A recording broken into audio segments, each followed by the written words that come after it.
Good morning, my dear students. Welcome to Noble Public School. Today we learn English. સૌથી પહેલાં આપણે જોઈશું index, બરાબર? તો એમાં તમારે ભણવાના છે ટોટલ 11 લેસન અને 4 છે પોએમ. ઓકે, તો સૌથી પહેલાં આપણે સ્ટાર્ટ કરીશું યુનિટ 1. Unit 1, cheetah's tears.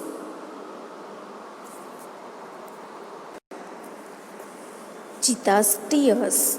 ચિત્તાને તો તમે બધા ઓળખો જ છો, ચિત્તો ને ટીયર્સ. ટીયર્સ એટલે આંસુ, ચિત્તાના આંસુ. તો એમાં સૌથી પહેલાં આપણે જોઈશું પ્રી-ટાસ્ક. પ્રી-ટાસ્કમાં એક સરસ એવી નાની સ્ટોરી આપેલી છે જે આપણે વાંચીશું અને સમજીશું. Okay. One day Rosie went to a grocery shop to buy a packet of bread. એક દિવસ રોઝી કરિયાણાની દુકાનમાં બ્રેડનું પેકેટ ખરીદવા માટે જાય છે. When she saw that the shopkeeper was busy with the another customers.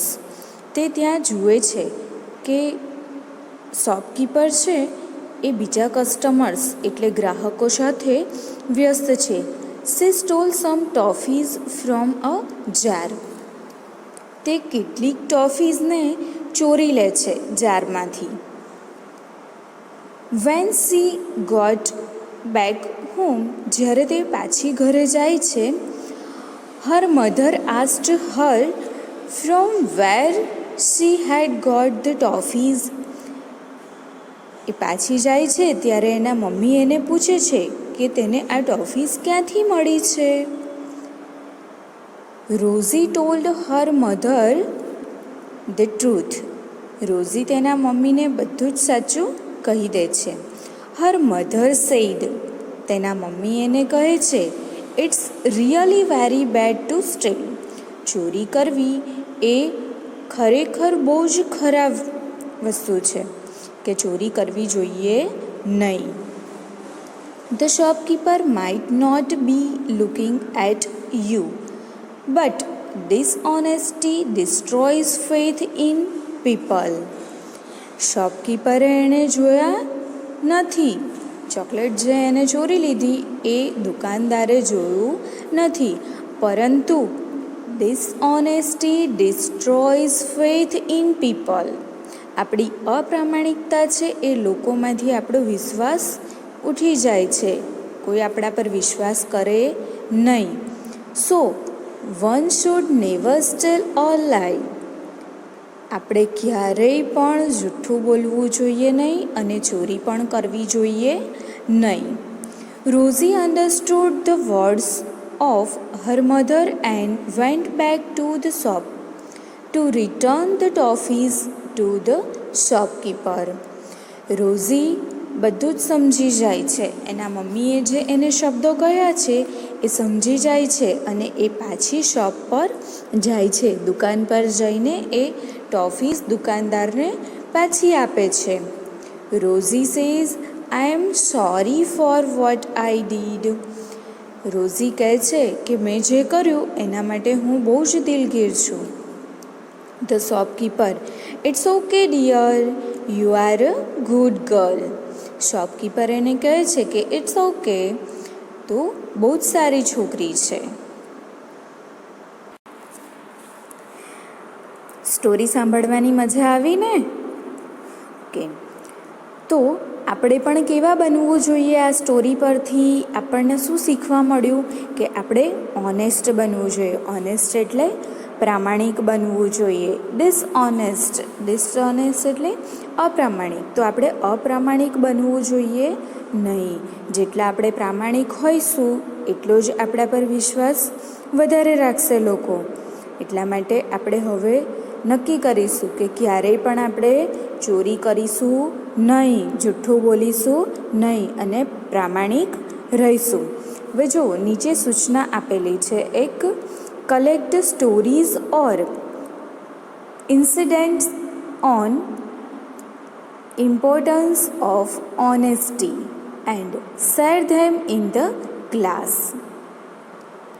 આપણે શું કરવાનું છે કે સ્ટોરીઝ કલેક્ટ કરવાની છે. કેવી સ્ટોરીઝ કલેક્ટ કરવાની છે કે જેમાં એવું બતાવ્યું હોય કે ઓનેસ્ટી, પ્રામાણિકતાનું કેટલું મહત્ત્વ છે.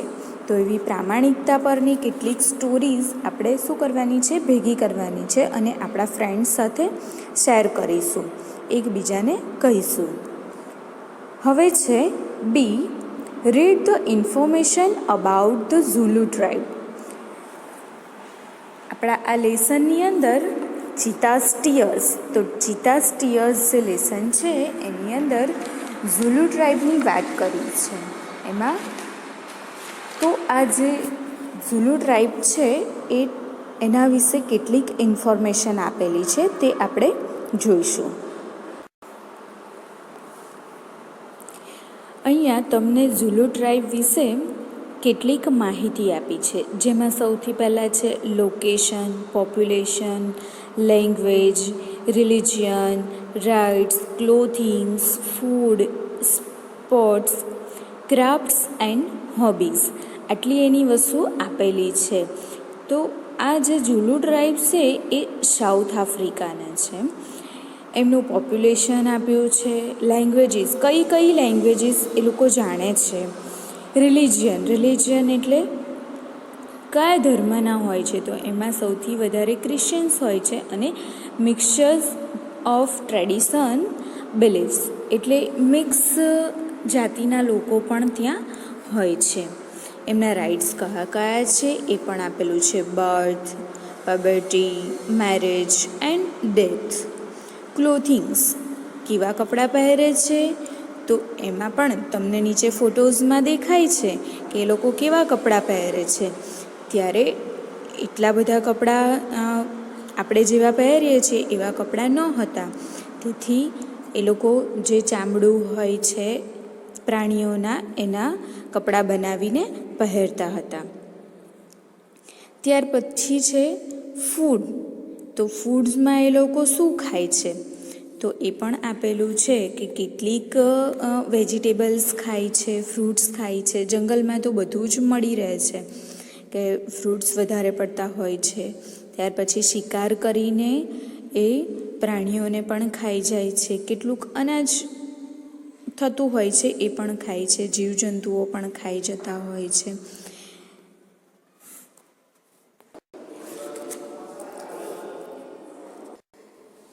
ત્યાર પછી છે સ્પોર્ટ્સમાં તમે ઘણી બધી રમતો રમો છો ને, એવી જ રીતે એ લોકો પણ એમની અલગ અલગ રમતો રમતા હતા.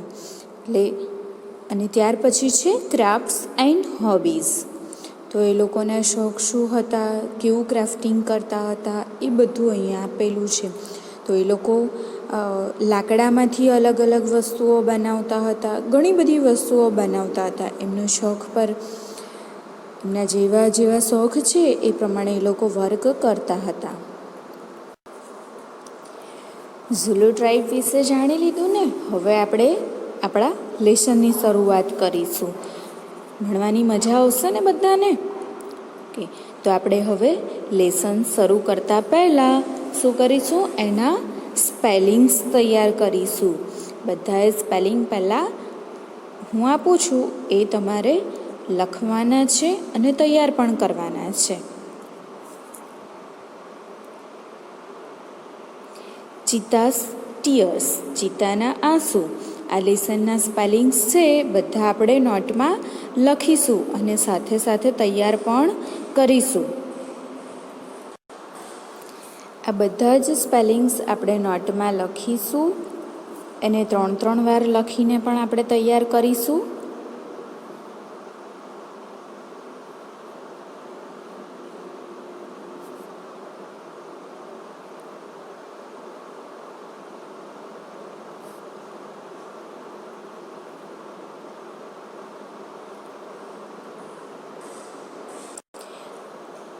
હવે આપણે શરૂ કરીશું આપણો lesson. Unit 1, cheetah's tears. Long, long ago, a Zulu hunter was sitting under a tree.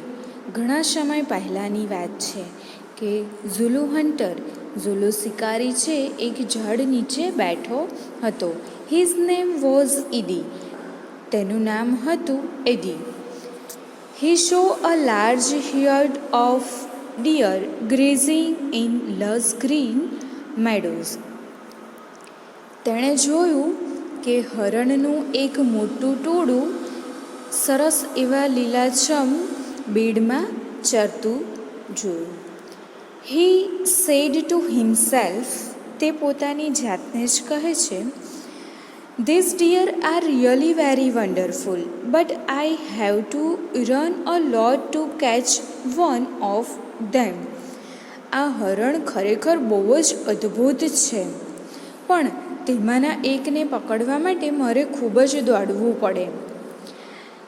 Cantt there be an easy way to get one, શું તેને પકડવા માટેનો કોઈ સહેલો રસ્તો ન હોઈ શકે?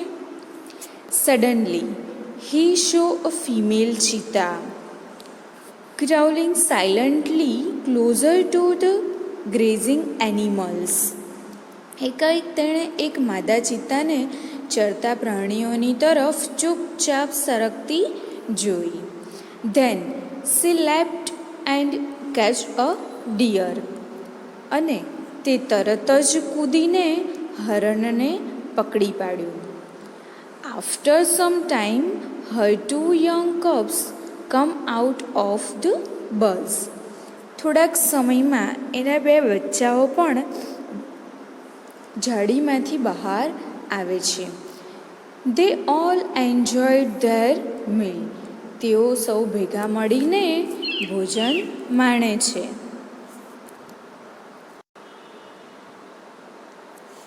એડીઝ આઈઝ બ્રાઇટન્ડ, એડીની આંખોમાં ચમક આવી ગઈ.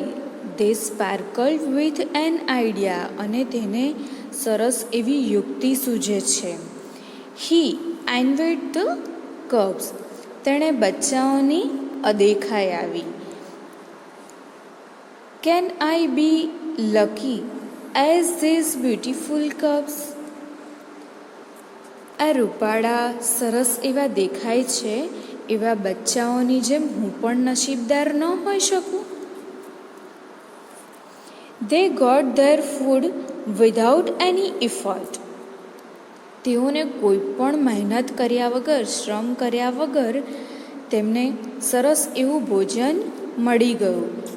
Can I have a hunter like their mother, મારે પણ તેમની માતાની જેમ જેઓ કોઈ શિકારી હોત તો? હી થોટ, તેને એવો વિચાર આવ્યો. He decided to catch a young cub and train it to hunt for him. તેણે નાના બચ્ચાને પોતાના માટે શિકાર કરી લાવે એવી તાલીમ આપવાનું એને નક્કી કર્યું. હી ડિસાઇડેડ, એ નક્કી કરે છે કે આ નાના બચ્ચાઓને હું પકડી લાવું અને એને ટ્રેન કરું તો મારા માટે શિકાર કરી લાવે. ધેન આઈ શેલ ઓનલી સે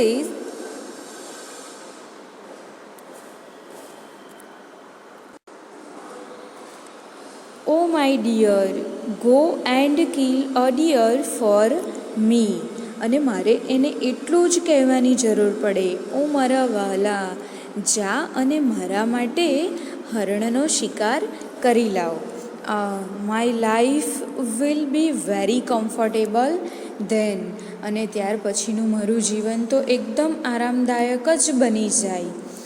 હી so quite pleased with his own idea, એ પોતાના આવા વિચારથી ખૂબ જ ખુશ થઈ ગયો છે. He decided to follow cubs and steal one, એ બચ્ચાઓનો પીછો કરે છે અને તેમાંથી એકને ચોરી લાવવાનું વિચાર કરે છે. એવું નક્કી કરે છે કે હું એની પાછળ પાછળ જાઉં અને એક બચ્ચાને ચોરી લાવું. For his experience Eddie know that a cheetah never attack a main.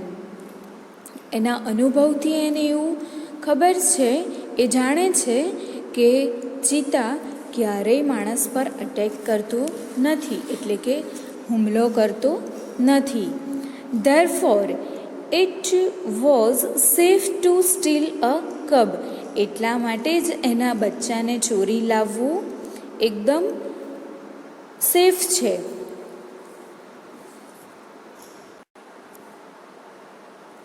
He followed the cheetah family till evening.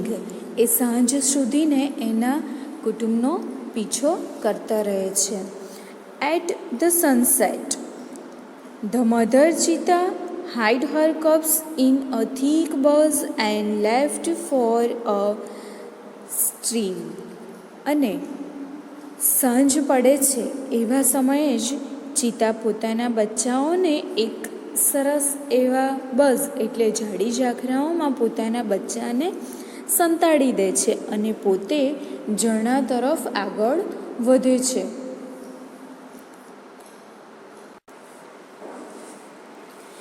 Quickly, the hunter picked up his net and speared and ran into the bush. અને ઝડપથી શિકારીએ પોતાનો ભાલો ઉઠાવ્યો, ઝાડ ઉઠાવી અને ઝડપથી જ એ ઝાડી તરફ દોડી જાય છે. He saw two tiny cubs.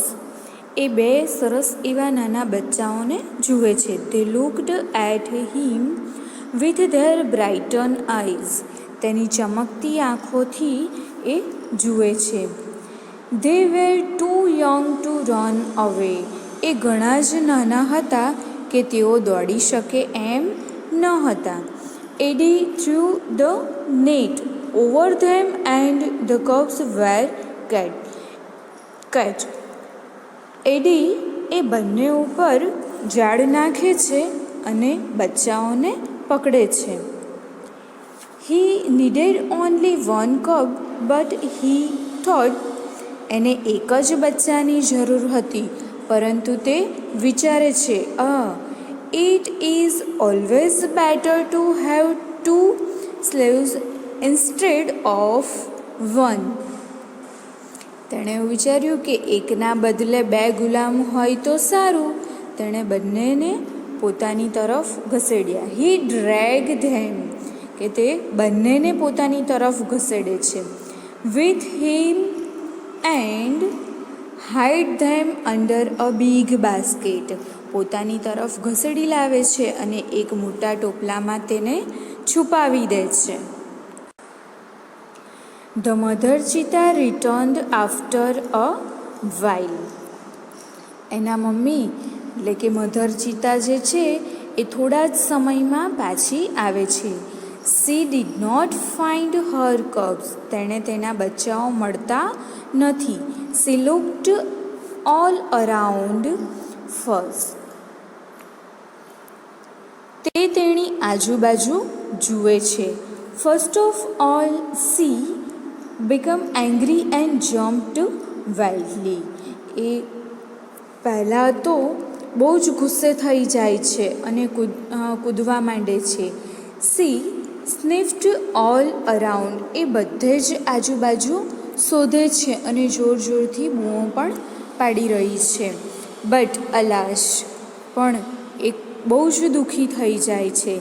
She could not find her dear babies. પણ એને એના પ્રિય બચ્ચાઓ મળતા નથી.